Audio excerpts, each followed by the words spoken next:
और भी चेक कीजिए ऑनलाइन स्टूडेंट।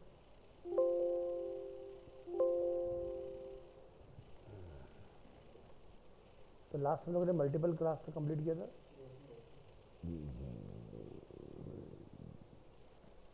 ठीक है,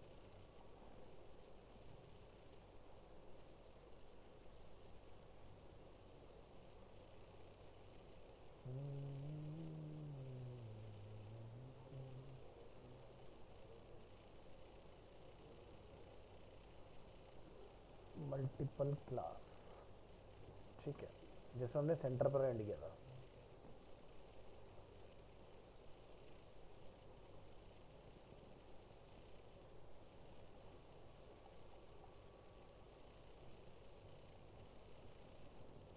मल्टीपल क्लास के बाद नेक्स्ट टॉपिक है हमारे पास different element can share same class, यानी कि आप अलग अलग एलिमेंट्स के ऊपर सेम क्लास पास कर सकते हैं। जैसे हम लोग यहाँ पर क्या था, एक जैसे एलिमेंट को दे रहे थे, यहाँ पर हम लोग सिटी की क्लास हेडिंग और पैराग्राफ दोनों को ऑफर कर रहे हैं। तो आप यहाँ पर डिफरेंस देखोगे कि भाई यहाँ पर हमारा फॉन्ट साइज डिफरेंट है H1 पर, यहाँ डिफरेंट है, लेकिन दोनों में हमने कॉमन चीज़ क्या डाली है, कलर। अगर आप कंट्रोल यू प्रेस करोगे तो सिटी के पास क्या है, कलर की प्रॉपर्टी है। तो दोनों एलिमेंट के पास हमारा जो कलर है वो डिस्प्ले हो रहा है इसके अंदर। नेक्स्ट है use the class attribute in JavaScript. ठीक है, तो जो क्लास का हमारा नेम होता है उसको हम लोग जावास्क्रिप्ट में get elements by class name की हेल्प से यूज कर लेते हैं। तो जैसे कि use the class attribute in JavaScript, the class name can also be used by JavaScript to perform certain task for specific element.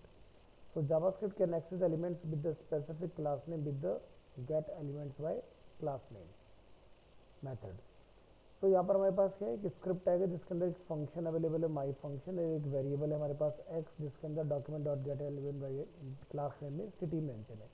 तो ये हमें क्या करेगा, लेंथ बताएगा कि कितनी बार सिटी का यूज हुआ है इस प्रोग्राम के अंदर। तो जब आप यहाँ जाके देखोगे तो यहाँ पर है क्या, जैसे use the class attributes in JavaScript, तो जहाँ भी हमने सिटी की क्लास का यूज़ किया होगा, जैसे मैं हाइड एलिमेंट पे क्लिक करूँगा वो देखो गायब हो जाएगा। तो हम लोगों ने कोड में क्या लिखा हुआ है, यहाँ पर अगर आप प्रीवियस कोड पे चेक करोगे कि डिस्प्ले की जो प्रॉपर्टी क्या हो जाए, नन हो जाए। तो कर जावास्क्रिप्ट चले लेकिन चल CSS ही रहा है इसके अंदर भी। ठीक है, तो जैसे मैंने नन किया तीनों एलिमेंट हमारे हाइड हो गए इसके अंदर। तो शो हाइड जो होता है हम लोग JS से करा सकते हैं, जब जावास्क्रिप्ट आएगा प्रॉपर तब हम लोग उसको डिटेल में समझेंगे। फिलहाल क्लास को जावास्क्रिप्ट से भी हैंडल किया जा सकता है। नेक्स्ट क्लास के बाद आपका टॉपिक आता है ID. So the HTML ID attribute is used to specify, हम अपनी आज की डेट में आ जाते हैं, यहाँ पर है अपना ID इधर। So the HTML ID attribute is used to specify a unique ID for an HTML element। तो ID इससे पहले हमने कभी यूज करा है, अभी तक नहीं, ID के ऊपर किया है हमने काम है ना। तो class can apply any HTML element और ID can apply only one HTML element, यानी कि आप किसी एक ही एलिमेंट को एक नाम से एक पर्टिकुलर ID को असाइन कर सकते हो। So you can not have more than one element with the same ID in an HTML document।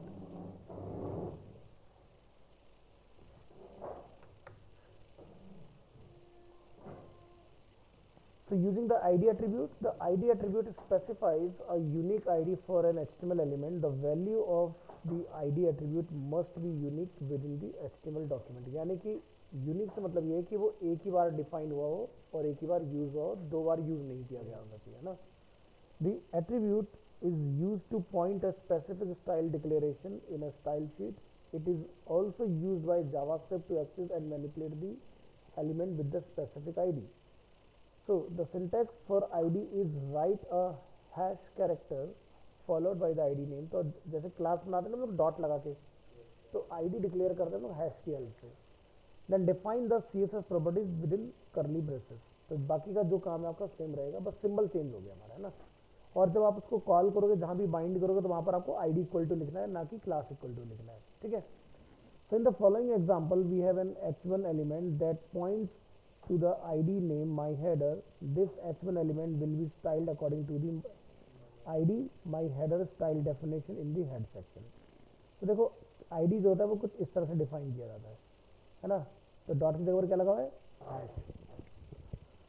अब इसको हमने यहाँ पर बाइंड किया, इसके ऊपर तो आप देखोगे क्या होगा, कलर यहाँ से आपका टेक्स्ट का colour black, background colour light blue और पैडिंग 40 और टेक्स्ट का अलाइनमेंट सेंटर। ये हमें इसका आउटपुट कुछ देखने के लिए मिलेगा जब आप यहाँ पर इसको चेक करोगे इस तरह से। तो पॉइंट ये आता है कि भाई ये सेम काम हम लोग उसमें भी तो कर सकते हैं, सीएसएस में, मतलब क्लास के अंदर। तो आईडी ऐसा क्या यूनिक काम कर रहा है इसके अंदर।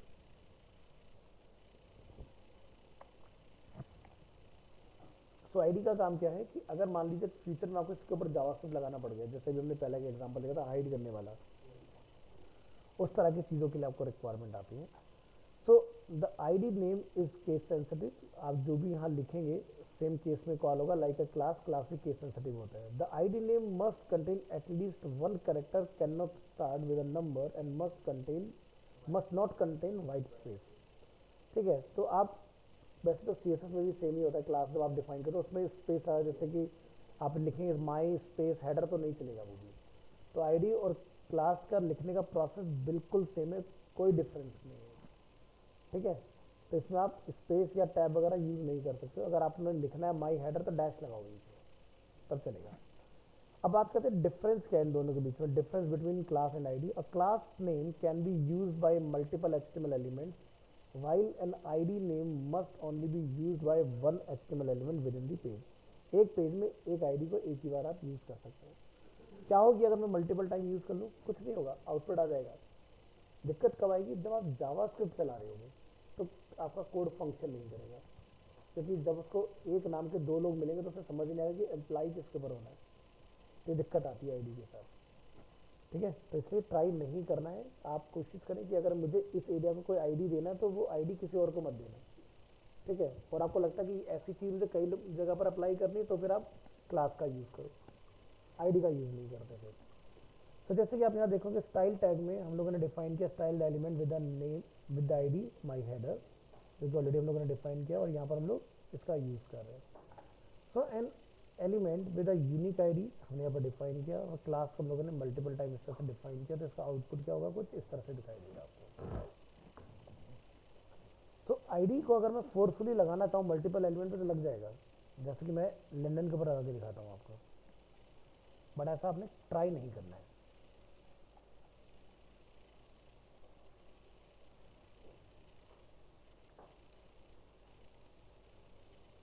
तो देखो आईडी का नेम क्या है, माई हेडर, और मैं यहाँ पर जाके माई हेडर को दोबारा यूज़ कर लेता हूँ। ब्राउज़र में आने के बाद जब आप रिफ्रेश करें तो वो काम कर रहा है। तो आईडी ऐसा नहीं कि चलता नहीं है, चलता है, लेकिन अब जब जावास्क्रिप्ट चलाओगे तब नहीं चलेगा। तो इसलिए कोई फ़ायदा नहीं, जब ये काम ही करना तो फिर आईडी का इस्तेमाल ना करके क्लास का इस्तेमाल करना है। ठीक है, आईडी का तभी हम लोग इस्तेमाल करते हैं जब हमें कुछ यूनिक काम करना हो, एक बार करना हो। जैसे एक वेबसाइट में जो स्लाइडर होता है वो एक ही बार होता है, मल्टीपल टाइम नहीं होता, नहीं तो स्लाइडर का पर्पज ही खत्म हो गया है ना। तो इंटरव्यू में पूछा जाता है कि भाई आईडी को अगर लोग दो बार लगा दें तो क्या होगा, तब सीधे बोलो आउटपुट आएगा। बट जेएस के साथ जब आप उसको चलाओगे तो वो प्रॉब्लम क्रिएट करेगा आपको, क्योंकि कंफ्यूज होगा कोड की चलना का है।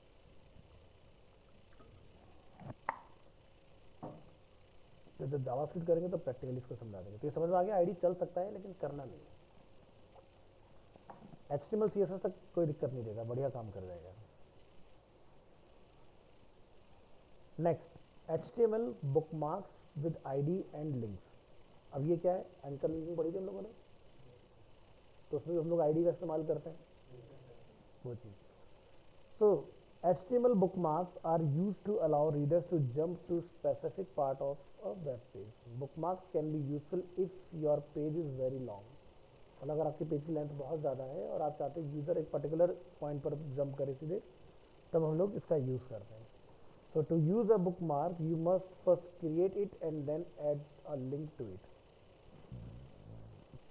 Then when the link is clicked, the page will scroll to the location with the bookmark। तो एग्जाम्पल हमने यहाँ पर बनाया, जैसे एक आईडी है हमारे पास H2 टैग के पास C4 मतलब chapter 4, then add a link to the bookmark jump to chapter 4 from within the same page. हमने लिखा AHREF#C4। तो आईडी जब डिफाइन होगा तो इस तरह से लिखा जाएगा, लेकिन जब उसकी लिंकिंग करते हैं लोग तो हैश के साथ करते हैं। तो आपको याद होगा हमने एंकर लिंकिंग टॉपिक पढ़ा हुआ है, तो होम सर्विस अबाउट पे या फिर मैंने टॉप बॉटम का एक एग्जांपल कराया हुआ है, तो वो इस तरह से वर्क कर रहा है हमारा। तो अगर मैं इसका एग्जांपल देखूं तो आप यहाँ पर देखो, जैसे हम बोल रहे हैं चैप्टर 4 पर जंप करो, तो देखो चैप्टर 4 आ गया। मैंने बोला चैप्टर 10 पर जंप करो, तो देखो चैप्टर 10 आ गया।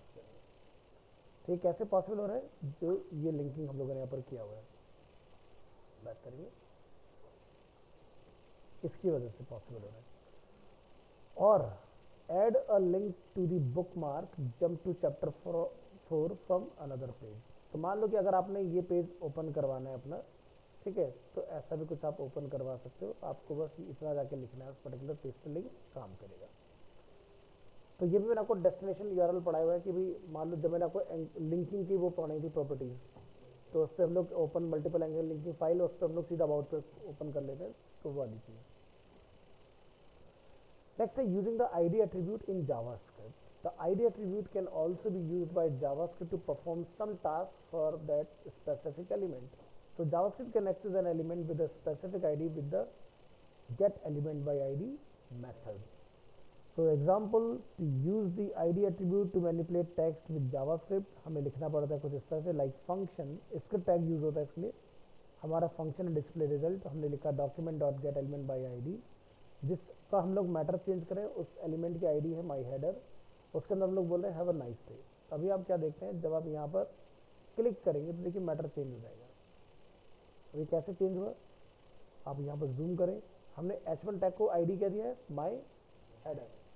हमने यहाँ पर बोला कि जब बटन को क्लिक किया जाएगा उस पर फंक्शन चल रहा है डिस्प्ले रिजल्ट, जो हमने यहाँ डिफाइन किया हुआ है। तो जैसे ये बटन क्लिक हुआ, चेंज टेक्स्ट, डिस्प्ले रिजल्ट के अंदर जो लॉजिक लगा वो आपका ट्रिगर हो गया। तो उसने क्या बोला, डॉक्यूमेंट को गेट करो उसकी आईडी से, आईडी है माई हेडर, उसके अंदर मैटर को चेंज करो हैव अ नाइस डे। तो जैसे आप यहाँ पर रिफ्रेश करके क्लिक करते हैं, आपका मैटर हेलो वर्ल्ड से समझ आया। इस तरह से हम लोग डोम को मैनिपुलेट कर लेते हैं with the help of JavaScript. Next ID के बाद हमारा एक इंपॉर्टेंट पार्ट आता है आई फ्रेम। ये हमने नहीं पढ़ा था। वैसे आई फ्रेम का यूज़ हम लोगों ने किया हुआ है, मैंने आपको वीडियो वगैरह शायद अगर कराया हो, और ऑडियो वीडियो पढ़ाया था कुछ नहीं कराया हुआ है। ये देखो, जैसे आप अपने किसी प्रोजेक्ट में गूगल मैप को ऐड करना चाहते हो, या फिर अपने पेज में आप यूट्यूब से कोई वीडियो लगाना चाहते हो, तब हमारा आई फ्रेम का ही यूज़ होता है। तो आई फ्रेम क्या है कि किसी पेज के अंदर अगर आप कोई दूसरा वेब पेज ओपन करना चाह रहे हो, then we can use iframe, ठीक है। So an iframe, HTML iframe is used to display a web page within a web page, यानी कि पेज के अंदर मुझे अगर कोई दूसरा पेज दिखाना है, then we can use I frame.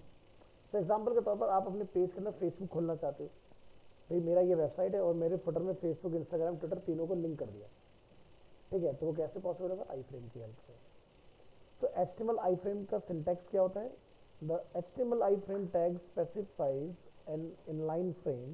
An inline frame is used to embed another document into the current HTML document. तो टैग बनेगा iframe और iframe क्लोज होगा। इसके अंदर आपके पास एट्रीब्यूट आएंगे जैसे कि सोर्स और टाइटल। तो सोर्स पे क्या लिखा रहा है, URL, तो आप किसी ऑफलाइन या ऑनलाइन पाथ को यहाँ पर डिफाइन करोगे, तो आपका वो पर्टिकुलर कंटेंट एक्सेस हो जाएगा, और जो भी डिस्क्रिप्शन आप इसकी लिखना चाहते हो वो आप लिख सकते हो। Tip, it is a good practice to always include a little attribute for the iframe. This is used by screen reader to read out what the content of the iframe. So title इसलिए आपने लिखना है यहाँ पर, ठीक है। अगर title आपने नहीं डिफाइन किया तो जो देख नहीं सकते, ठीक है, तो वो सुन नहीं पाएंगे कि भाई क्या लिखा हुआ आपने, तो आई फ्रेम आपका ऐसे ही निकल जाएगा यूजर के सामने से। तो टाइटल जितनी भी जगह हम लोग देखते हैं, टाइटल का काम होता है ऐसे फिजिकली चैलेंज लोगों को बताना जो बेसिकली देख ना पाए, वो सुन सके।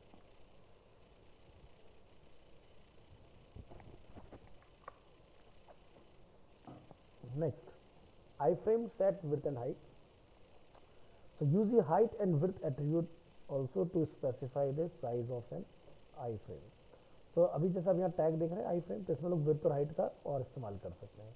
The height and width are specified in pixels by default. HTML हमने पढ़ रखा है तो उसके अंदर बाय डिफॉल्ट पिक्सल ही चलता है अपना। तो आप यहाँ देखोगे जैसे आई फ्रेम है, सोर्स डेमो आई फ्रेम डॉट HTML, हाइट है 200, विड्थ है 300, टाइटल क्या है आई फ्रेम एग्जाम्पल। तो इसका हम लोग कुछ आउटपुट देखें कि आउटपुट क्या बना। तो आप देख रहे हो यहाँ पर लिखा आ रहा है HTML आई फ्रेम के अंदर this page is displayed in an I frame. अब ये जो पेज है ये कहीं अलग बना है और इसका नाम क्या है आप यहाँ देख सकते हैं, क्या नाम है इसका, डेमो आई फ्रेम डॉट HTML। अब अगर मैं यहाँ आके डेमो आई फ्रेम डॉट HTML की फाइल को चला दूँ तो ये दिखाई दे रहा है पेज। तो ये पेज हमने आई फ्रेम के अंदर ओपन कराया हुआ है।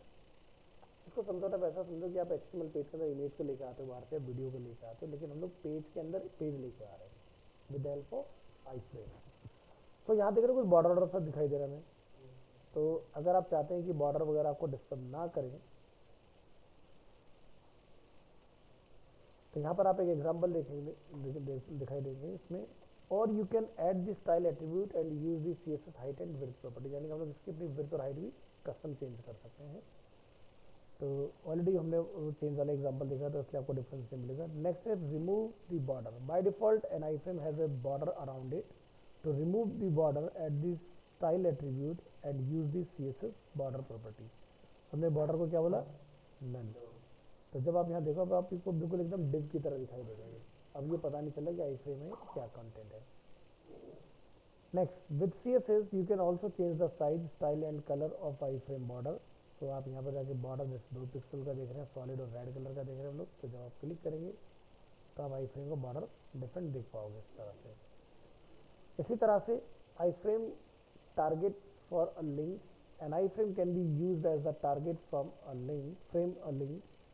The target attribute of the link must refer to the name attribute of the frame। तो यहाँ पर आप देखोगे कि हमने एक आई फ्रेम बनाया, सोर्स है डेमो अंडरस्कोर आई फ्रेम, नेम हमने क्या रखा है इसका आई फ्रेम अंडरस्कोर ए, और आई फ्रेम एग्जाम्पल। टी टैग के अंदर हमने ए टैग का इस्तेमाल किया, लिखा livastu.com। टारगेट में हमने क्या बोला, इसका नेम। अब देखो उसका बेनिफिट क्या होगा कि जैसे आप इसको क्लिक करोगे तो मैं इसके अंदर अपनी वेबसाइट को खोल सकता हूँ। ये ऑफलाइन है लेकिन वेबसाइट ऑनलाइन आ रही है इसके अंदर। तो इस तरह से आप वेबसाइट के अंदर कोई दूसरी वेबसाइट ओपन करा सकते हैं। ठीक है। अब आप सोचो कि गूगल चला लोगे इसके अंदर तो वो नहीं चलेगा, क्योंकि गूगल के ऊपर सिक्योरिटीज लगी हुई है, क्योंकि पता चला गूगल ने अगर अपना ऐसा कुछ एक्सेस किसी को दे दिया तो कोई इसका मिसयूज़ कर सकता है। तो ऐसा मिसयूज़ ना हो तो इसलिए गूगल ने आई फ्रेम के अंदर अपने आप को बैन किया कि हम इसके अंदर रन नहीं होंगे, बाकी कोई भी साइट आप चलाओगे खुल जाएगी उसके अंदर। ठीक है, क्योंकि गूगल एक सर्च इंजन है।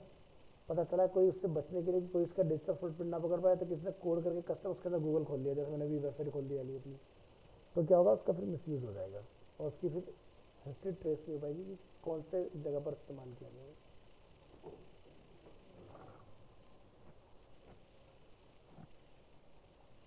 तो ये था अपना आई फ्रेम।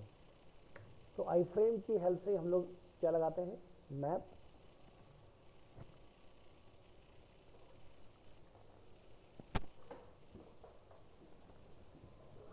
अब मान लो कि मुझे ऐसा कुछ मैप जो है अपने पेज में इंटीग्रेट करना है, तो यहाँ पर आप देखते हो डायरेक्शन का ऑप्शन आता है और यहाँ से अगर आप क्लिक करोगे तो यहाँ से आप अपना इसको कनेक्ट कर पाओगे अपने पेज के अंदर। तो यहाँ जाएंगे, आप कोई लोकेशन सर्च कर लो जैसे कि arena animation,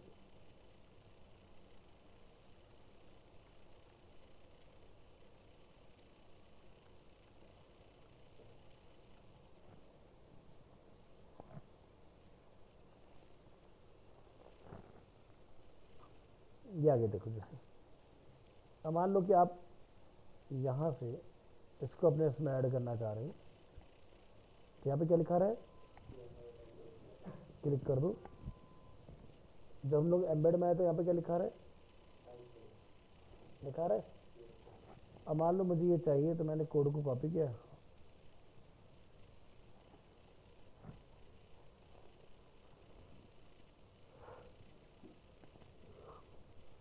HR H2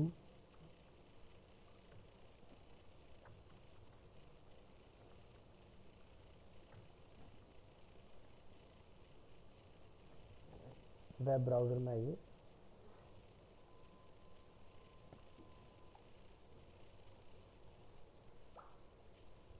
Google map आ गया हमारे पेज में। विड्थ बढ़ाना चाहते हैं तो यहाँ पर आप देखें कहीं पर विड्थ लिखा होगा,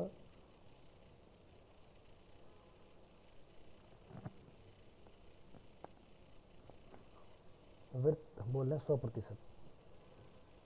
बना, इस तरह से जाके डिफाइन कर लोगे मैप को। तो यहाँ तक कोई कंफ्यूजन? ऐसे अगर आप चाहते हो कि यूट्यूब का कोई वीडियोस के अंदर ऐड हो जाए, वो भी करा लोगे।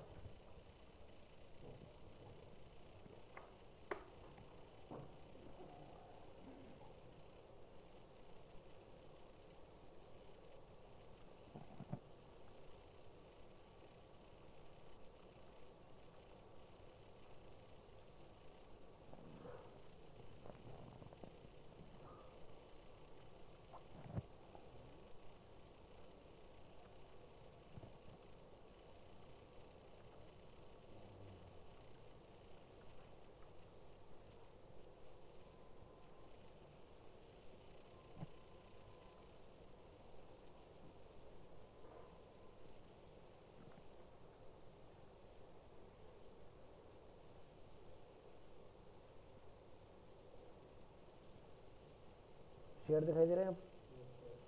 एम्बेड कोड कॉपी करेंगे यहाँ से,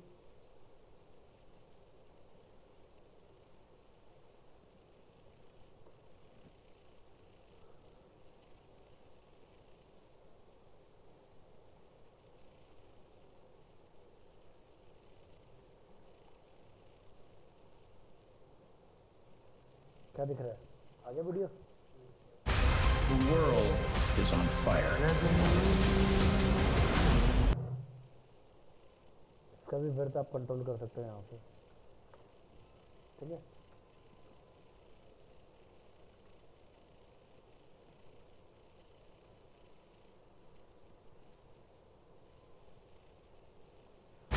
The world is on fire. They've been waiting for it. You think that your father was working for them? तो आई फ्रेम का पावर समझ आया? तो जो भी एक्सटर्नली चीज़ें हमें लेके आनी है अपनी वेबसाइट के अंदर, वो आप आई फ्रेम की हेल्प से लेके आ सकते हो, ठीक है। तो ये काम करेगा आपका आई फ्रेम। भूलोगे तो नहीं? थोड़ा सा जावास्क्रिप्ट के साथ देखेंगे, HTML JavaScript. So JavaScript makes HTML page more dynamic and interactive.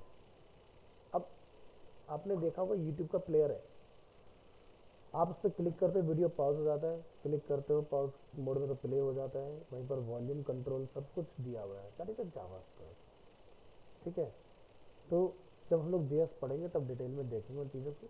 लेकिन YouTube का प्लेयर जो इंटरेक्टिव है, या जहाँ पर जाके आप ये चेंज कर देते हो कि भाई मेरे को किस क्वालिटी पर देखना है कंटेंट, फुल HD देखना है या अल्ट्रा HD देखना है या 8K देखना है, तो वो सब इंटरेक्टिविटी का एक पार्ट है। उन्होंने क्या करता, सब कुछ पहले से बना के रखा हुआ है, यूज़र जो चाहे वैसा अपना चेंज कर ले अपनी स्क्रीन के हिसाब से। तो बाय डिफ़ॉल्ट यूट्यूब का जो वीडियो प्ले मोड होता है that is default value auto. मतलब मेरा हो सकता है नेट बहुत अच्छा ना चल रहा हो, तो क्या होगा वहाँ पर ऑटोमेटिकली वो मेरे नेट की स्पीड के हिसाब से बेस्ट मेरा रेजोल्यूशन क्या रहेगा आपको रिकमेंड कर देगा। बट आप चाहते हो फोर्सफुली नहीं जी मेरी तो स्क्रीन 4K में 4K में ही देखूंगा, तो मे भी हो सकता है नेट अगर अप डाउन हुआ तो बफरिंग आ जाएगी इसमें। बट जो डिफ़ॉल्ट वो आपको देता है तो बफरिंग नहीं आती, पिक्सलेशन दिखेगा लेकिन रुकेगा नहीं, एंटरटेनमेंट खराब नहीं होगा। तो जैसे कि हम लोग यहाँ पर क्या देख रहे हैं, एक एग्जांपल कि भाई document dot gate element by ID, यहाँ पर क्या है डेट हम लोग देख रहे हैं। तो यानी कि अगर मैं इसको क्लिक करूँगा तो मैं आज की डेट पता कर सकता हूँ। ये डेट कैसे पता चला? जावास्क्रिप्ट की हेल्प से। HTML से ये काम नहीं होगा, HTML CSS के अंदर जावास्क्रिप्ट से काम होगा। अब HTML CSS क्या है? जिससे पूरा पेज बना है ना। CSS का इसमें कोई काम नहीं है, जावास्क्रिप्ट से हम लोग इस पर क्लिक करते हैं हमें डेटा मिल रहा है। मतलब लॉजिक कुछ ज़्यादा बड़ा नहीं है, सिंपल इतना है, on click document dot gate element by ID demo. अब डेमो क्या है? पैराग्राफ, पैराग्राफ की ID है ना डेमो। उसके अंदर क्या डालना चाहते हो? डेट को कॉल कर दो। हमने डेट को जैसे ही कॉल किया हमें आज की डेट पता चल गई 7 अगस्त, टाइम 4:07 हो रखे थे जब हमने इसको चेक किया। सो इसको समझते, the HTML script tag is used to define a client side script JavaScript client side का मतलब क्या होता है, मतलब एंड यूज़र, जैसे कि आप सभी लोग यहाँ बैठे हो, आप अपने अपने कंप्यूटर जो भी चीज़ चला रहे हो, that is a client side. यानी कि यहाँ पर क्लाइंट साइड का मतलब ये है कि अगर आपने किसी वेबसाइट को यहाँ पर प्ले किया, लाइक जैसे कि गूगल,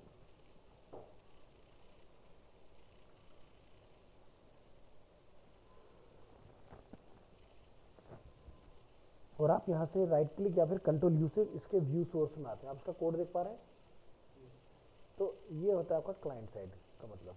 यानी कि जिस कोड को आप देख पाए that is the client side, जिस कोड को आप ना देख पाए वो होता है सर्वर साइड।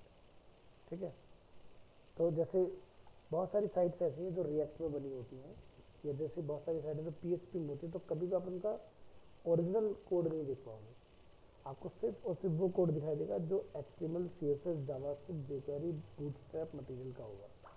यानी कि जो डिज़ाइनिंग की लैंग्वेज होती है वो क्लाइंट साइड होती है, और जो डेवलपमेंट की लैंग्वेज होती है वो सर्वर साइड होती है। इसको ऐसा समझो कि भाई एग्जांपल के तौर पर आप घर में खाना खा रहे हो तो आपको सब कुछ पता होगा कि क्या है, किसने बनाया है, सारी चीज़ें ना, लेकिन जब आप बाहर खा रहे हो मुझे नहीं पता किसने बनाया, सब कुछ पहले से प्रोसेस होके आ रहा है, आपने तो बस ऑर्डर दे दिया कि ये चाहिए। तो ये होता है सर्वर साइड, जहाँ पर आपको कुछ नहीं पता चलेगा। तो जावास्क्रिप्ट जो होती है क्लाइंट साइड होती है, जब तक HTML CSS के साथ चलती है तब तक। जब आप डेवलपमेंट में चले जाते हो, जैसे आपका GWDD किसका है, सभी का ही है ना, सारे डेवलपर बनोगे तो उसमें निशा ये क्या कह रही है,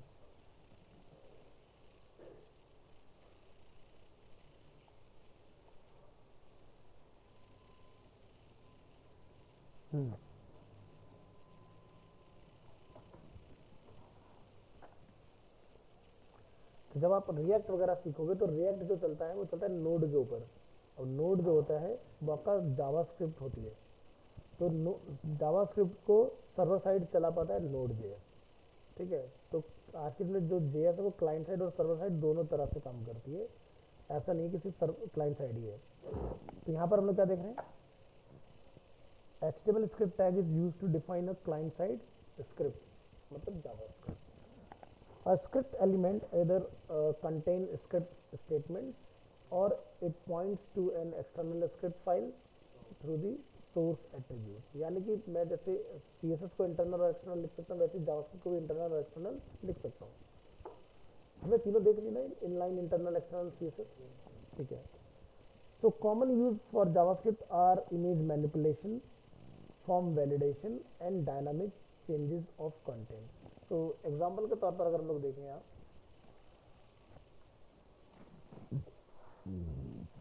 तो जितना भी आप ये यहाँ पर देख रहे हो ड्रॉप डाउन वगैरह, या जैसे इमेज चेंज हो रहा है क्लिक के ऊपर, ये सब आपका जावास्क्रिप्ट है। शायद मैंने दिखाया भी होगा कि अगर जावास्क्रिप्ट हम लोग बंद कर देते तो वेबसाइट के अंदर कोई भी चीज़ काम करना बंद कर देती है, बिना उसके काम ही नहीं चलता। अगर मैं यहाँ पर जाकर जावास्क्रिप्ट डिसेबल करूँ तो आप देखो ये सब बंद हो जाएगा, सब रुक जाएगा, कुछ भी नहीं हिलेगा अपनी जगह से। तो फॉर्म वैलिडेशन की यहाँ पर इमेज मैनिपुलेशन हम लोग देख रहे हैं, यहाँ पर इमेज हमारे चेंज हो रहे हैं। फॉर्म वैलिडेशन की अगर हम लोग बात करें, जैसे आप साइन अप करने जाते हो और आपने यहाँ से कंटिन्यू किया तो देखो वैलिडेशन है, कहता है अभी पहले नंबर दो तभी आपको आगे कंटिन्यू करने देंगे। तो दिस इज अ वैलिडेशन। क्या है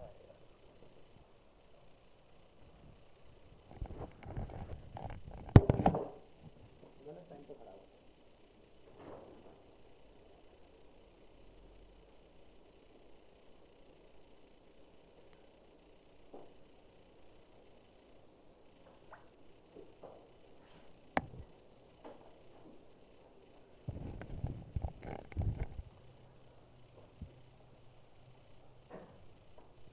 and dynamic changes of content. तो डायनामिक चेंज हमारा मतलब है कि जैसे मैं यहाँ पर जा रहा हूँ तो आप देख रहे हैं चेंजेस हो गए हमारे इसमें, यहाँ गए तो आपका डेटा चेंज हो गया, यहाँ गए तो डेटा चेंज हो गया, तो ये सब जावास्क्रिप्ट से पॉसिबल हो रहा है। लेकिन डेटा स्टाइल होकर जो आ रहा है वो HTML और CSS के थ्रू आ रहा है। ठीक है, so to select an HTML element, JavaScript most often uses the document.getElementById method, क्योंकि यूनिक अगर आपने काम करना है तो ID एट्रीब्यूट का यूज़ होगा, और ID का अगर आप यूज़ करते हो तो आपको फिर उसको JS में यूज़ करना होता है। नॉर्मली ID का CSS में बहुत बड़ा आप कोई बेनिफिट नहीं ले पाओगे, बट ऐसा नहीं है कि आईडी का HTML CSS के साथ कोई काम नहीं है। अब मान लो कि आईडी सबसे पावरफुल होती है, कैसे भाई, आपने इंटरनल एक्सटर्नल CSS लगा रखी है। अब हमें ये पता है कि अगर एक्सटर्नल के लगाने के बाद में हमने इंटरनल को अपने पेज में यूज़ किया तो एक्सटर्नल को इंटरनल ओवरराइड कर देता है ना। अब मान लो कि आप चाहते हो कि भाई जो भी इंटरनल के ऊपर लगा हुआ है कोड उसको मुझे चेंज करना है और क्लास भी लगी रहे, तो आप आईडी लिख दो। तो क्या होगा, आईडी जब आप वहाँ पर लगा दोगे तो आईडी क्लास को ऑटोमेटिकली रिप्लेस कर देगी। मैं आपको प्रैक्टिकल एग्जांपल अभी दिखा दूंगा तो आपको समझ में आएगी चीज़। हम यहाँ पर एक डेमो फाइल में आते हैं, यहाँ जाइए, देखिए क्लास क्या है, ABC।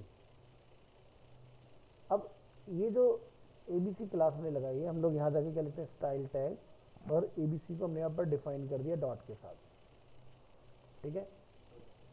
बैकग्राउंड कलर हम इसका यहाँ पर कुछ एक्वा सेट कर देते हैं और फाइल को हम लोग ब्राउजर में जाके चेक कर लेते हैं, ठीक है। अब आईडी की पावर देखें, हमने लिखा आईडी, चाहो तो ABC ही रख लो, कोई दिक्कत नहीं है। हमने बैकग्राउंड कलर को लेके यहाँ पर कुछ और कर दिया, लाइक ब्लू वॉयलेट।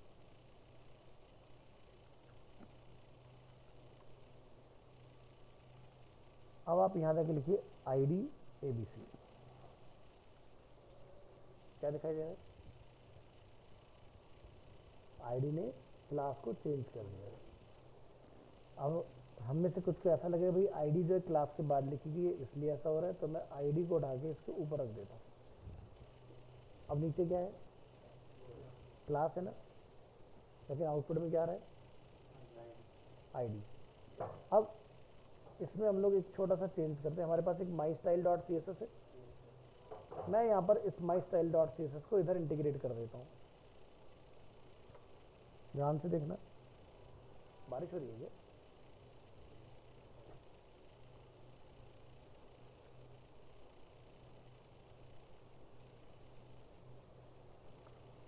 थोड़ी देर के लिए आईडी को रोक देता है और इसको भी रोक देता है।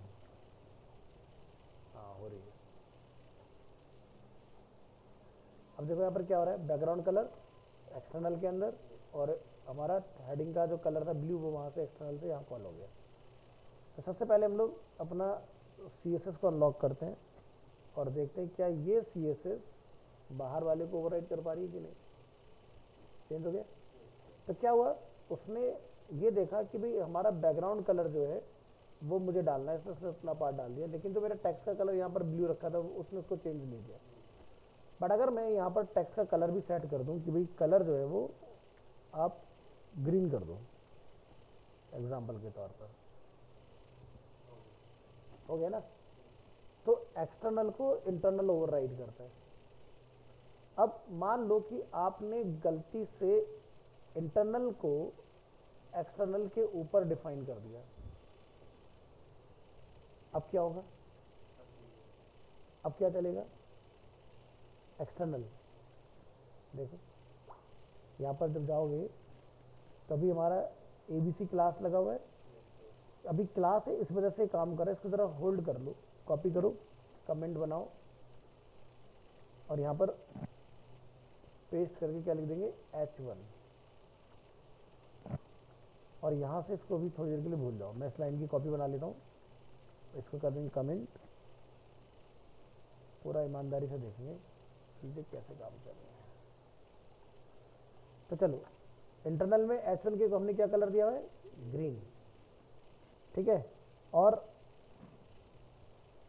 अब जरा आउटपुट देखो क्या आ रहा है, ग्रीन आ रहा है क्या, नहीं आ रहा ना, ऐसा क्यों हुआ, क्योंकि भाई हमारा एक्सटर्नल वाला जो है उसमें क्या कलर है, ब्लू कलर, और हमारा यहाँ पर कौन सा कलर आ रहा है, ब्लू। हमने कहीं बैकग्राउंड कलर दिया था क्या, ये दिया है, यहाँ दिया हुआ है तो इसलिए आ रहा है वो, ठीक है। तो देख लो हमारा ये कलर रिप्लेस नहीं कर पाएगा, है ना, बट ये कब करेगा, अगर मैं इसको एक्सटर्नल को इसको ऊपर रख देता हूँ इंटरनल के, तो देखो एक्सटर्नल वाला जो हमारा स्टाइल था वो इंटरनल ने चेंज कर लिया। तो आप देख रहे हो कितना फर्क पड़ता है किस ऑर्डर में हम लोग डेटा को रख रहे हैं। तो बहुत सारे स्टूडेंट हमारे परेशान हो जाते हैं कि भाई उन्होंने एक्सटर्नल लगाना तो सीख लिया, लेकिन उन्हें मैंने ये एक्सरसाइज नहीं कराई कि कहाँ रखना है, ऊपर या नीचे। अब परेशान भी पता नहीं कलर तो बाहर लगा रखा है, अंदर नहीं आ रहा है, या अंदर लगा रखा है लेकिन वो बाहर वाले को चेंज नहीं कर रहा है। क्यों? क्योंकि आपने गलत जगह कॉल किया है। ध्यान रखना, एक्सटर्नल के नीचे ही हमेशा इंटरनल कॉल होता है। अगर आप जबरदस्ती करके नीचे पहुंचा दोगे एक्सटर्नल को तो आपका इंटरनल जो है वो चेंज नहीं होगा। फिर समझे? इस चीज को ध्यान रखिएगा। This is a CSS। Cascading का मतलब यही होता है, कौन सा मैटर किस ऑर्डर में लगाया गया है, जिस ऑर्डर में लगा होगा उसी ऑर्डर में रीड भी होगा आपका। अब यहाँ पर आप देखो, सपोज करो कि मुझे नहीं पता कौन सी फाइल से क्या आ रहा है। अच्छा, उससे पहले एक चीज़ और मैं आपको यहाँ पर क्लियर करूँ, वैसे तो आगे पढ़ोगे आप। अब मान लो कि भाई मेरा जो एक्सटर्नल से आ रहा था वो था ब्लू, लेकिन यहाँ पर क्या लगा हुआ है? ग्रीन। लेकिन मैं ये कहता हूँ कि भाई इस H1 का कलर कोई भी इंटरनल क्लास ना बदल पाए, तो मैं एक्सटर्नल में ऐसा क्या लिखूँ? मैं यहाँ जाके लिख दूंगा इसके आगे इम्पोर्टेंट। अब क्या फर्क पड़ा? आउटपुट जब जाते हो तो अब इंटरनल जो है एक्सटर्नल को ओवरराइड नहीं कर पा रहा, समझ गए? अब इस केस में चाहो तो आप अपने इंटरनल को एक्सटर्नल के ऊपर ले जाओ या जो मर्जी कर लो, कोई फर्क नहीं पड़ेगा। क्योंकि इंपॉर्टेंट मार्क करने से आपने ये कमांड दी थी भाई ये चीज इंपॉर्टेंट है, इसको कोई नहीं बदलेगा। अब इंपॉर्टेंट को कौन बदल सकता है? इंपॉर्टेंट बदल सकता है। तो मान लो कि आपको लगता है भाई मेरे को तो इसको बदलना है, भाई जो बाहर से आ रहा है कलर वो यहाँ नहीं चलेगा, तो आप क्या करोगे? यहाँ जाके बोलोगे ग्रीन को कि भाई इंपॉर्टेंट कर दो इसको। अब इंपॉर्टेंट से क्या हो गया? रिप्लेस हो गया। अब क्या आ गया? कलर ग्रीन आ गया। तो कई बार ऐसा होता है कि आप सब कुछ सही कर लेते लेकिन कलर नहीं बदल पा रहे। क्यों नहीं बदल पा रहे? क्योंकि वो इंपॉर्टेंट सा है, तो इंटरनल नहीं बदल पाएगा उसको। ठीक है? अब मान लो कि मैंने यहाँ पर इंपॉर्टेंट लगा तो रखा है, कोई बात नहीं, ठीक है। तो कलर क्या चल रहा है? ब्लू। अब जरा इनलाइन ट्राई करके देखते हैं इनलाइन क्या काम करता है।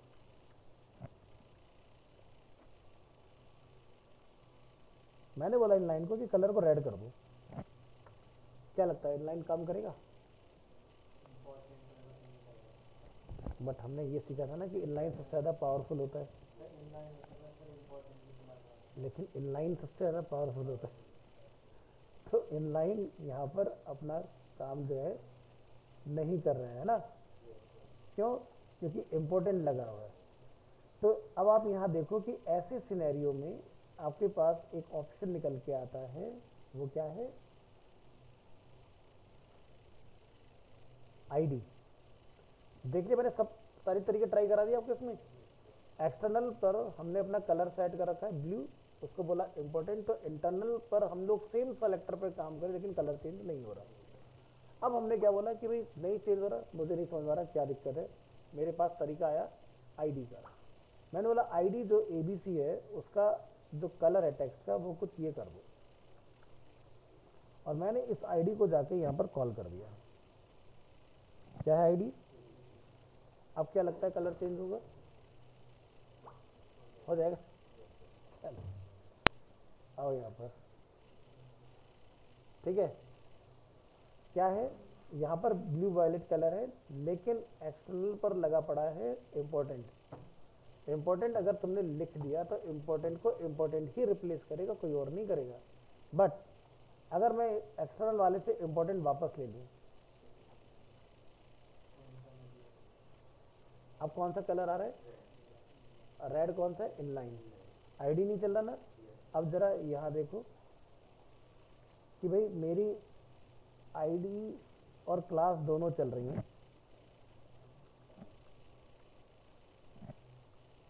और मैं इसको भी अनलॉक करके आ जाता हूँ जाके। अरे चल जाए यार, क्या मजाक कर रहा है। अब देखो कितनी चीजें हैं। एक ही सेलेक्टर को हमने इनलाइन भी दिया, इंटरनल CSS भी दिया, आईडी भी दिया है और एक्सटर्नल भी दिया है, बट इंपॉर्टेंट नहीं है। अब आउटपुट किसका होना चाहिए? इनलाइन का होना चाहिए। ठीक है? अब इनलाइन अगर मैं ले लेता हूं तो वापस अब कौन सा चलेगा? आईडी चलेगा। आईडी अगर ले लोगे तो इंटरनल क्लास चलेगा, और इंटरनल क्लास ले लोगे तो एक्सटर्नल चलेगा। तो सीक्वेंस समझ में आ गया, ठीक है। तो ध्यान रखना, इम्पोर्टेंट के केस में इनलाइन भी कुछ नहीं कर सकता, जो चाहे भले से कितना ही पावरफुल है, ठीक है। तो ये मैंने क्यों तुम्हें बताया आज की एक्सरसाइज, क्योंकि जब आप बूटस्ट्रैप पढ़ोगे, बहुत जल्दी हम लोग बूटस्ट्रैप पर पहुंच जाएंगे, तो आप देखोगे बूटस्ट्रैप पूरी इंपॉर्टेंट से लिखी गई है। वो कहता है मुझे कोई चेंज ना कर पाए, ठीक है। ये हो सकता है गलती से किसी ने कोड लिख दिया और वो गलती से मेरा डिज़ाइन स्ट्रक्चर बदल जाए। उन्होंने हर चीज़ को इंपॉर्टेंट लिख दिया, चाहे बॉर्डर लिखा वो भी इंपॉर्टेंट है, रेडियस लिखा वो भी इंपॉर्टेंट है, हर चीज़ इंपॉर्टेंट में लिखी हुई है। ना यकीन आए तो मैं तुम्हें यहाँ दिखा भी देता हूँ, देखो।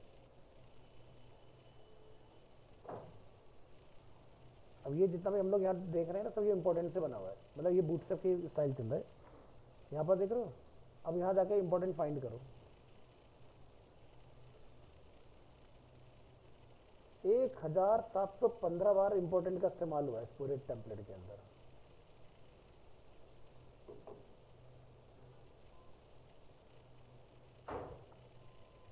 ये इतनी बड़ी CSS है जिसमें 20,000 से ज्यादा क्लासेस है। तो सीख जाओगे आगे जाके सब में, कोई ज़्यादा ऐसा बड़ा नहीं। अभी क्या, अभी के लिए ज़्यादा लग रहा होगा, लेकिन ये कुछ भी नहीं है। तुम इसको बहुत जल्दी सीख जाओ, क्योंकि तुम्हारी जो ट्रेनिंग चली उसी तरह से चली, ताकि तुम दिक्कत में ना हो, बहुत इजीली समझ जाओ कि कहना क्या चाह रहा है। अब हमने इंपॉर्टेंट नहीं पढ़ा तो तुम्हारे लिए भाई सब कुछ और ही था। आज हमने इंपॉर्टेंट पढ़ लिया, तुम्हें पता चल गया ना इसका मतलब क्या है।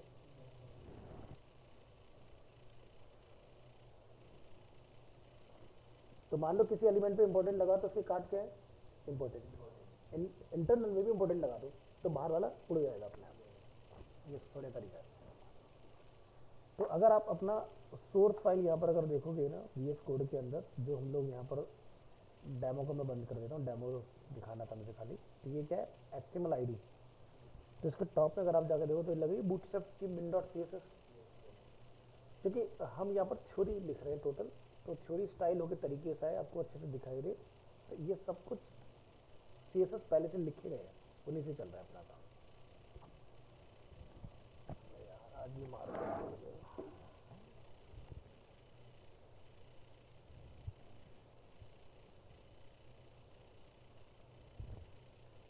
कभी इतना भयंकर चलता है, बैठा नहीं जाता।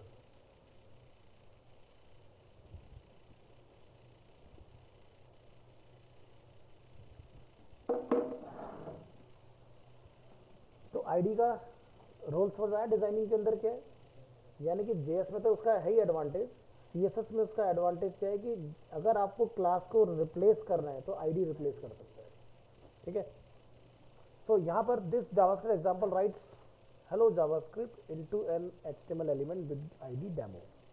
तो यहाँ पर हम लोग जब उसको क्लिक कर रहे हैं तो आपको यहाँ पर क्या लिखा रहा है, हेलो जावास्क्रिप्ट। अब ये कैसे आया, अगर आप Ctrl U प्रेस करेंगे तो यहाँ पर हमारे पास एक ID है डेमो, और उसके अंदर हम लोगों ने डेमो में लिखा इनर HTML। अब JS पे अभी दिमाग डालने लगाने की जरूरत नहीं, लोड लेने की जरूरत नहीं कि कैसे करता है, बस आप ये समझो कि ID एट्रीब्यूट को कैसे हम लोग अपडेट कर सकते हैं, ठीक है। नेक्स्ट, जैसे कि आप यहाँ देखोगे कि हम लोग यहाँ पर मैटर को चेंज कर पा रहे हैं, यहाँ पर हम लोग इसके थ्रू CSS को भी अपडेट कर सकते हैं। आप यहाँ जाओगे तो जैसे आप क्लिक करोगे, देखो इसका स्टाइल, बैकग्राउंड सब कुछ हमने चेंज कर दिया, फॉन्ट साइज वगैरह। तो ये देखो हम लोगों ने लिखा फॉन्ट, तो जावास्क्रिप्ट में CSS इस तरह से लिखी जाती है, स्टाइल करके। ये इनलाइन ही CSS है। तो अगर मैं यहाँ पर आपको उसका एग्जांपल दिखाऊं, आप यहाँ क्लिक करो और इंस्पेक्ट करो तो क्या दिखता है, यहाँ देख रहे हो style, font size 25, colour red, background colour ये इनलाइन ऐड होगी ना। और अगर मैं रिफ्रेश कर दूँ यहाँ पर और मैं इसको ज़रा चेक करूँ तो देखो आपका PID डेमो पे कुछ भी लिखा नहीं है, लेकिन जैसे ही आपने इसको क्लिक किया जावास्क्रिप्ट में CSS लगा दी इसके ऊपर इनलाइन। इसी तरह से आप इमेजेस को भी चेंज कर सकते हो। इमेज का भी मैंने एक एग्जांपल यहाँ पर बना के डाला है। जैसे आपने लाइट ऑन किया तो लाइट ऑन हो गई, आपने लाइट ऑफ किया तो ऑफ हो गई।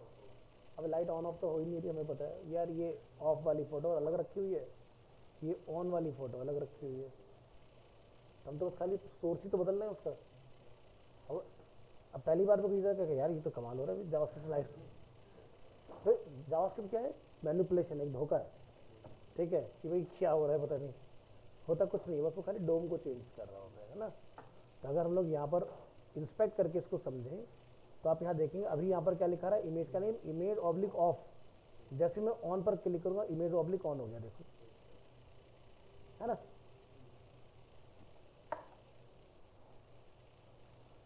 तो ये हमने देखा। एक इसमें आता है no script tag. No script tag defines an alternate content to be displayed to user that have disabled JavaScript in their browser or have a browser that doesn't support JavaScript. So एक होता है script tag, एक होता है no script. तो अभी हम लोग क्लिक करेंगे तो क्या चल रहा है, हेलो जावास्क्रिप्ट, ठीक है। अब मान लो कि मैंने अपने पेज की जावास्क्रिप्ट को बंद कर दिया। कैसे करते हैं, सेटिंग में जाएंगे, यहाँ पर लिखेंगे जावास्क्रिप्ट,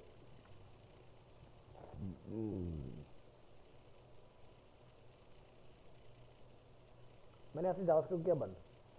अब जरा पेज को रिलोड करो, क्या लिखा है, sorry your browser does not support JavaScript. अब अगर आपने ऐसा कुछ कर दिया है तो इसका मतलब ये हुआ कि फ्लिपकार्ट की अगर आप वेबसाइट खोलोगे खुल तो जाएगी लेकिन होगा कुछ नहीं, अभी ऐसे मुर्दे की तरह रहेगी, ऐसा कुछ नहीं है इसमें। देख लो इमेज भी ब्लर की ब्लर ऐसी रहेगी, क्योंकि ये भी जावास्क्रिप्ट से ठीक होती है इनकी इमेज। मैं जैसे ही जावास्क्रिप्ट चालू करूँ इमेज अपना क्लियरली चलना चाह रहे, देखो कुछ भी नहीं चलेगा।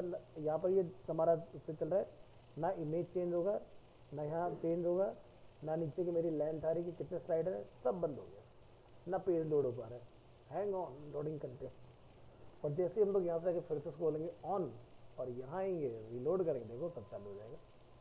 अब उसको जावास्क्रिप्ट मिल गई, देखो फोटो भी ठीक हो गई। तो सोच रहे हो बिना जावास्क्रिप्ट में कुछ नहीं होता आज की डेट में। तो जावास्क्रिप्ट एक तरह से इसके अंदर जान डालने का काम करती है HTML CSS में, यानी कि इंटरेक्टिविटी। अब सोचो कि आप एक वीडियो गेम खेलने जा रहे हो, अब वीडियो गेम के अंदर तुम्हारे कंट्रोलर से काम ना करें, लेफ्ट राइट अप डाउन दाएं बाएं जाने का, तो गेम खेलने में क्या मजा आएगा, चलता रहेगा तो जाएगा, प्ले ठुक जाएगा, बाइक चला रहा होगा, गाड़ी चला रहा होगा, ट्रैक से ऑफ हो चला जाएगा। तो वो सब क्या है, जावास्क्रिप्ट है। तो जावास्क्रिप्ट का सबसे ज़्यादा जो यूज़ आता है वो गेमिंग के अंदर आता है, ठीक है। जितने भी गेम बनते हैं सब जावास्क्रिप्ट से बनते हैं, जितनी विंडो आप पूरी चला रहे हैं सब जावास्क्रिप्ट है, क्योंकि इंटरफेस जहाँ भी होगा वो जावास्क्रिप्ट होगी।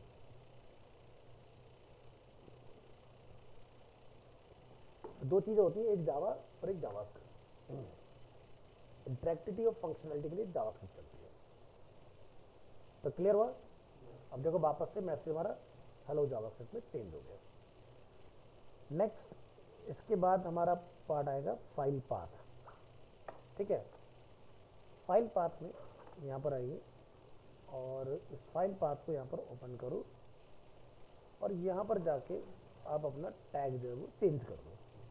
तो हमने यहाँ पर कहीं कॉल किया हुआ है टेक्स्ट एरिया, मिस्टेक आई है। अच्छा ये कुछ जगहों पर ढूंढ नहीं पा रहा क्योंकि मैंने पाथ इस तरह से बनाया हुआ है। तो देखो जब हम लोगों ने लिंकिंग सीखा था HTML के अंदर, तो मैंने आपको सिखाया था एब्सोल्यूट लिंकिंग और रिलेटिव लिंकिंग, है ना, जिसको हम इंटरनल और एक्सटर्नल लिंकिंग के नाम से जानते हैं।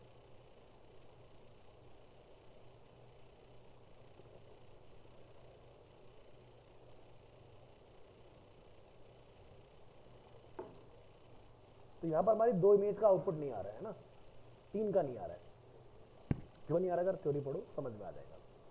A file path describe the location of a file in a website folder structure. तो यहाँ पर जो हम लोग ये लिख रहे हैं इसको मैं अभी फिलहाल के लिए इस तरह से रेंडर कराऊंगा, इसको मुझे डिस्प्ले नहीं कराना है। हम लिखेंगे यहाँ पर चारों को सेलेक्ट, लिखेंगे %LT और यहाँ जाके %GT कर देंगे। इससे क्या होगा, आप आउटपुट में कोड को एक्सपीरियंस कर पाओगे। क्या समझ आ रहा है। तो फाइल पाथ के कुछ एग्जांपल है, जैसे कई बार हम लोग क्या देखते हैं IMG SRC सीधे फोटोग्राफ का नेम, कई बार हम लोग देखते हैं कि इमेजेस स्लैश फोटोग्राफ का नेम, कई बार होता है स्लैश इमेजेस स्लैश फोटोग्राफ का नेम, और कई बार होता है डॉट डॉट स्लैश फोटोग्राफ का नेम। हमने आज तक जो ट्राई किया वो ये ट्राई किया, ठीक है। अब चारों का जरा मतलब समझो। The picture dot JPG file is located in the same folder as the current page, यानी कि जहां कोड है वही फोटोग्राफ है। तो आप लिखोगे इस तरह से। अब कोड के साथ, अब जैसे हमारे इस फोल्डर में अगर हम लोग जाएं तो आप देखो बहुत सारे HTML फाइल होंगे, तब इसमें मिक्स हो जाएगी, इमेज तो दिक्कत होगी ना ढूंढने में, काफी कंटेंट है। आप देख सकते 207 आइटम हमारे इस जगह पर अवेलेबल है। अब हम लोग इसके लिए क्या करते हैं, बेस्ट प्रैक्टिस की भी एक फोल्डर बना के तरीके से कंटेंट एक जगह पर रखो, इमेज वाला ढूंढने में आसानी होती है। तो यानी कि picture.jpg file is located in the images folder in the current folder, मतलब जिस फोल्डर में हमारा कोड है उसी फोल्डर में एक और फोल्डर है विच इज इमेजेस। अब ये तीसरा एग्जांपल देखिए, slash images, the picture.jpg file is located in the images folder at the root of the current web. ठीक है, यानी कि प्रॉपर आपने एक पाथ बना के उसको वहां पर डिफाइन किया, तब आप उसको यूज कर रहे हो। यानी कि अब मेरी जो HTML फाइल है वो उस जगह पर नहीं जहां पर आपका इमेज का फोल्डर रखा हुआ है, उससे बाहर है। और ये वाला क्या है कि पिक्चर का जो आपका पिक्चर जो रखी हुई है आपने, वो उस फोल्डर से कहीं बाहर रखी हुई है। यानी कि देखोगे the picture.jpg file is located in the folder one level up from the current folder. अब मान लो कि मुझे इस इमेज को रेंडर करके चेक करना हो कि ऐसी फोटोग्राफ रेंडर कैसे होती है। तो फर्ज करो कि भी मेरी फोटोग्राफ इमेजेस फोल्डर में ना होके अगस्त के यहाँ पर रखी हुई है। तो जैसे मैं अपनी इमेज को यहाँ से निकाल लेता हूँ, इसका नाम होना चाहिए पिक्चर के नाम से MNOPA। हाँ, ये कॉपी किया हमने इसको और हमने क्या करा, अगस्त के फोल्डर में रख दिया। तो मेरे कोड का एक लेवल अप फोल्डर क्या बना, अगस्त। ठीक है, और अगस्त के अंदर क्या है, सॉरी, अगस्त के अंदर हमारे क्या डेट के फोल्डर है सारे, इस तरह से। अब मुझे इस इमेज को यहाँ पर लिंक कराना है, तो देखो कैसे करते हैं।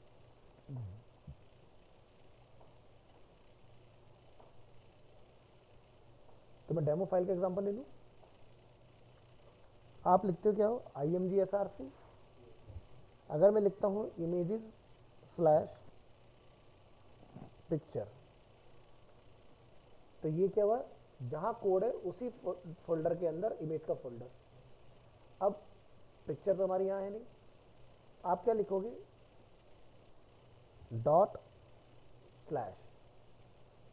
स्लैश लिखने से क्या होता है, हम अपनी ही डायरेक्टरी में फाइलें ढूंढ रहे होते हैं या फोल्डर ढूंढ रहे होते हैं। देखो सारी फाइलें फोल्डर आ गए, यहाँ पर सारा मैटर आ गया। मैं यहाँ पर लिखता हूँ 2 बार डॉट और स्लैश। ठीक है, अब कहाँ पहुँच गया मैं, जिस फोल्डर में मैं हूँ मैं उस फोल्डर से बाहर चला गया, एक लेवल अप। समझ गए। अब मान लो कि मुझे ये तो समझ में आ गया कि पिक्चर कैसे लिंक हुई है ना। आप यहाँ जाओगे, देखो काम कर रही है, पकड़ में आ गया कि कैसे हम लोग एक फोल्डर से बाहर निकल के दूसरे फोल्डर की इमेज को पकड़ सकते हैं। फर्ज करो कि ये पिक्चर की इमेज यहां से भी बाहर रखी हुई है, कहां, अब डेट के साथ नहीं है, अब ये मंथ के बीच में कहीं पड़ी हुई है। अब क्या करोगे ये बताओ, क्या कह रहे हो, 4 डॉट लगा देंगे, तो क्या करना पड़ेगा उस फोटोग्राफ तक पहुंचने के लिए। अब हमारी जो फोटोग्राफ है वो पेरेंट के बाहर है। ठीक है, तो हमें ये समझ में आया, 2 डॉट लगाया, स्लैश लगाया, तो हम यहाँ आ गए। अब मैं 3 डॉट लगाऊं यहाँ पर, 4 डॉट लगाऊं यहाँ पर, तो क्या मुझे कुछ रिजल्ट मिल रहा है इसका, ये कंफ्यूज कर भाई, तो क्या कहना चाह रहे हो समझ नहीं आ रहा है ना। तो देखो 2 डॉट तक ये समझता है, 2 डॉट लगाने के बाद स्लैश लगाओगे, यानी कि आप एक लेवल अप गए। फिर 2 डॉट लगाओ, अब कहाँ गए हम, एक फोल्डर के अप, और फिर उसके अप में हम लोग पहुंच गए इस फोल्डर के अंदर। तो ऐसे आप 2 डॉट स्लैश लगा के बाहर निकलते जाओगे फोल्डर से। ठीक है, तो ध्यान रखना जितने फोल्डर पीछे जाना हो, 2 dot slash 2 dot slash 2 dot slash. But ये प्रैक्टिस मुझे तो पता है, आपको भी पता चल गया आपसे, लेकिन ऐसा कभी करना नहीं होता है। तुम्हें आता है, दूसरे को समझ में नहीं आता, वो बेचारा परेशान हो जाएगा इस केस में। ठीक है, और ऐसी लिंकिंग कभी नहीं करनी चाहिए अपनी वेबसाइट के अंदर। सिर्फ इतने लेवल तक करो, एक लेवल अब तक, 2 लेवल 3 लेवल अब तक जाने की जरूरत नहीं है। ठीक है, तो समझ आ गया कि 2 लेवल अगर मुझे पीछे जाना हो या 1 लेवल अगर मुझे पीछे जाना हो, तो फोल्डर से बाहर हम कैसे निकल के लिंक करेंगे। तो बहुत सारे लोग क्या करते हैं कि भाई मान लो मुझे कुछ ऐड करना है तो वो सब चीज़ एक ही फोल्डर में लाने की कोशिश करते हैं, मत परेशान हो लो, पीछे चले जाओ। अब ऐसा क्यों सिखाया है, क्योंकि इसकी ज़रूरत में CSS में आएगी। जब आप CSS जो चीज़ स्टार्ट करोगे, आपको मान लो कि बैकग्राउंड इमेज लगानी है। अब अगर तुम इंटरनल कोडिंग कर रहे हो तो तुम इमेज स्लैश करके लिख लोगे, खुश हो जाओगे। अब तुम्हारी CSS है एक्सटर्नल और फोल्डर में है CSS के, और इमेज है इमेज के फोल्डर में, तो क्या चाहिए होगा, दो डॉट स्लैश इमेज के फोल्डर से CSS में इमेज डालनी है।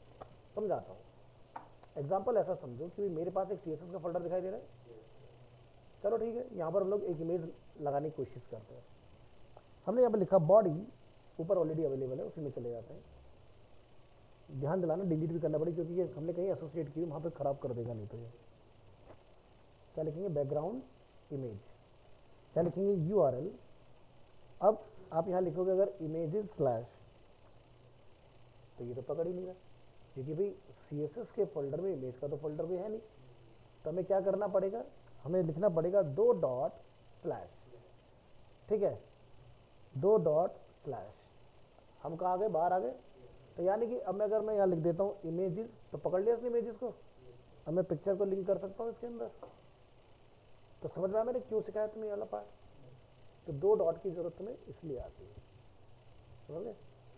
तो यहाँ तो CSS क्या है, अभी आपका डायरेक्ट रखा हुआ है।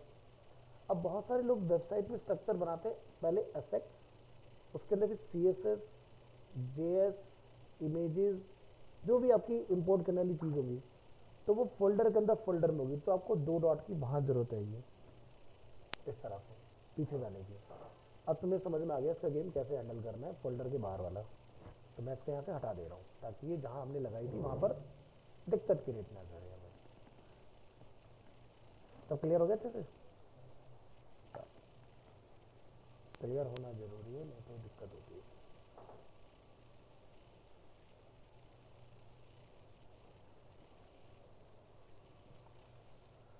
ओके, तो इसको करेंगे बाउंस। तो ये समझ में आया। अब ये वाली लिंकिंग कहाँ चलेगी, ये ऑफलाइन नहीं चलती, इसको चलाते हैं जब हमारी वेबसाइट लाइव होती है। उस केस में लाइव वेबसाइट पे जितने भी लिंक लगे होंगे वो इस तरह से लगे होंगे, ठीक है। वहाँ पर ऐसे नहीं होगा इमेजेस स्लैश, ठीक है। तो चलो ट्राई करके देखते हैं क्या मैं जो कह रहा हूँ वो सही है कि गलत है। फ्लिपकार्ट पर आते हैं, मान लो ये रेडमी का फ़ोन है, हम इसी फ़ोन के ऊपर राइट क्लिक करेंगे, इंस्पेक्ट पर क्लिक करेंगे और यहाँ से हम इस इमेज का पाथ चेक करेंगे। तो देखो क्या लिखा है, पूरा पाथ लिखा हुआ है, ठीक है, देख सकते हैं यहाँ पर रुकमिन करके .com। खैर ये तो एक अलग सर्वर से लिखाते हैं, जिनका तो समझ में आता है। अमेजोन भी खैर अलग से लेकर आता है। चलो, तो HTML के फाइल पाथ के ऊपर हम लोग बात करें। तो ये क्लियर है ना ऊपर वाला पार्ट। तो a file path describe the location of a line in a website folder structure.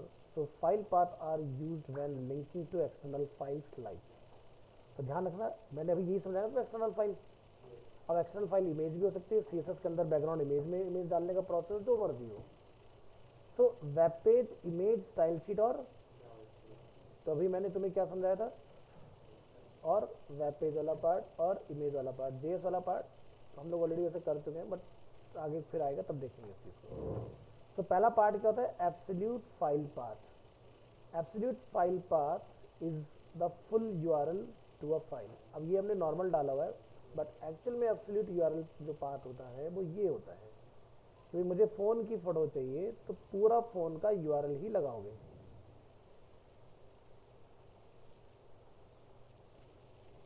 ऐसे किधर गए हम,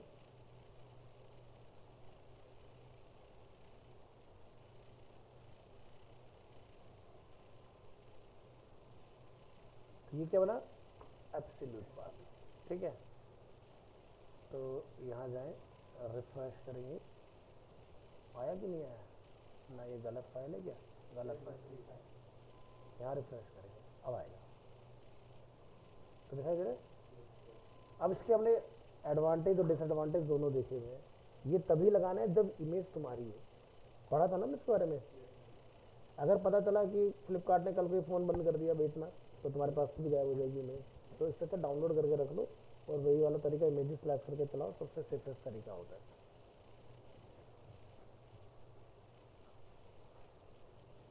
ठीक है, इसका आउटपुट हम लोगों ने चेक कर लिया किस तरह से बेसिकली ये अपना वर्क है। तो इस तरह से अगर आप कुछ लिख रहे हो तो ये बनता है हमारा एब्सोल्यूट पाथ। अब यहाँ देख रहे हो कुछ इन्होंने पैरामीटर का यूज़ किया Q इक्वल टू 70, यानी कि क्वालिटी को ये लोग ना इस तरह से कंट्रोल कर लेते हैं।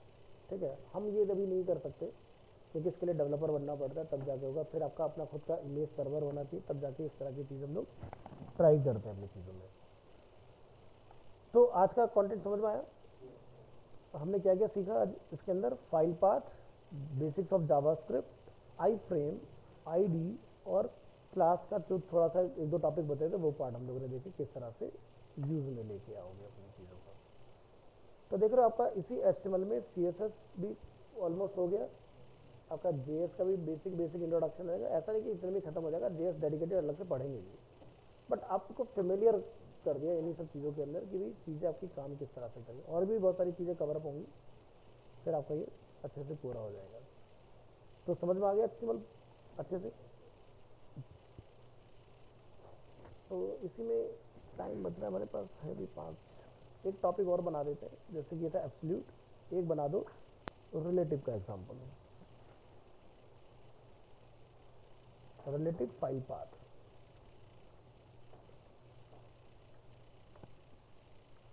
यहाँ जाओगे और relative file path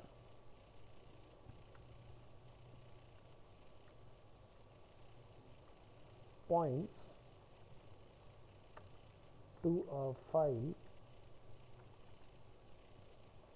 relative to the current page।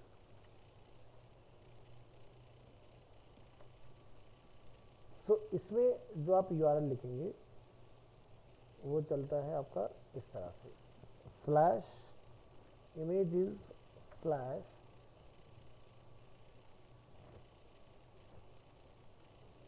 Picture dot JPG।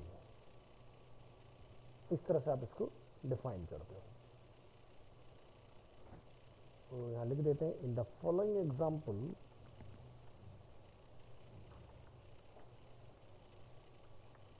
The file path points to a file in the images folder located at the root of the current web। ध्यान रखें ये offline नहीं चलेगा, online ही काम करेगा। ठीक है, तो ऑफलाइन इसका कोई आउटकम आपको रिसीव नहीं होने वाला है।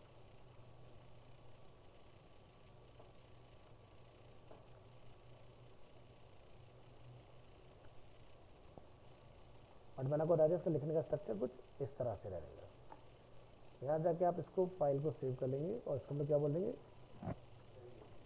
रिलेटिव, और इसके अंदर हम अपने कोड को चेंज कर लेंगे।